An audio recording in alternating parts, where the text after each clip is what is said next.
कभी वोटर से मतलब रहा था क्या? बैलेट पेपर से लूटने वाले लोग आज चले हैं जनता के वोट की बात करने, जिन्होंने हमेशा जनता को ठगा और जनता के वोट को खरीदा और इंडिया से मुलाकात किया है और वो कह रहे हैं कि संविधान पर सबसे खराब हमला। देखिए, ये लोग संविधान की दुहाई देने वाले लोग, जिन्होंने संविधान की धज्जियां उड़ाई, अपने कार्यकाल में इस देश का सबसे लोकतंत्र का सबसे बड़ा धब्बा आपातकाल दिया, वो आज कह रहे हैं कि हम पर आरोप लगा रहे हैं। कभी संवैधानिक बॉडी को हमेशा अपने तरीके से खेलने वाला व्यक्ति कांग्रेस और उसके सहयोगी दल, वो आज आरोप लगा रहे हैं।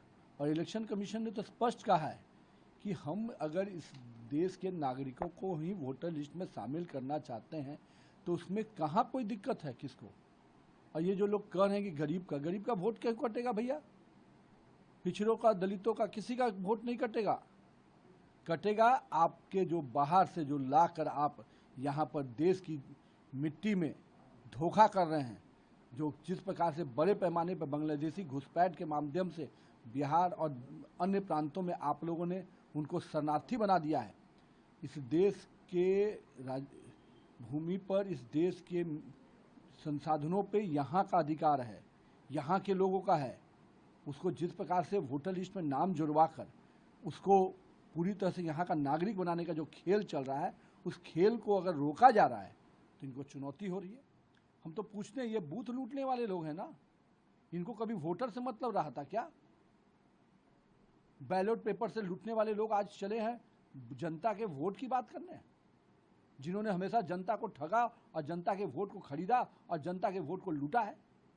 आज अगर एक एक वोटर का सत्यापन हो रहा है तो निश्चित रूप से इनको खल रहा है, इनको बेचैनी हो रही है। देश के नागरिकों का अधिकार है कि वो अपने वोट का मताधिकार करें, और इलेक्शन कमीशन ने संस्था पूरी तरह से इंडिपेंडेंट संस्था है और उसने हमेशा चुनौती दिया तो है राहुल बाबा को। भाई हर बार ईवीएम पर सवाल उठाते हैं, क्या नहीं राहुल बाबा एक बार भी डिस्कशन के पैनल में बैठ पाते इलेक्शन कमीशन पे? हिम्मत नहीं है। तो जितना भी तेजस्वी जी हो, ये अगर एक एक वोट क्या है तो अपने बीएलए को भेजिए। इलेक्शन कमीशन की प्रक्रिया है, आपके बीएलए हैं क्या? सब बूथ पे है ही नहीं।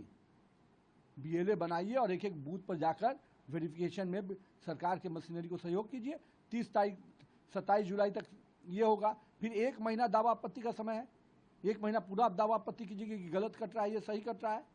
आपकी आपत्ति नहीं सुनी जाएगी तब बात मानिएगा। तो जमीन पे तो काम करना नहीं है, हवा में बयान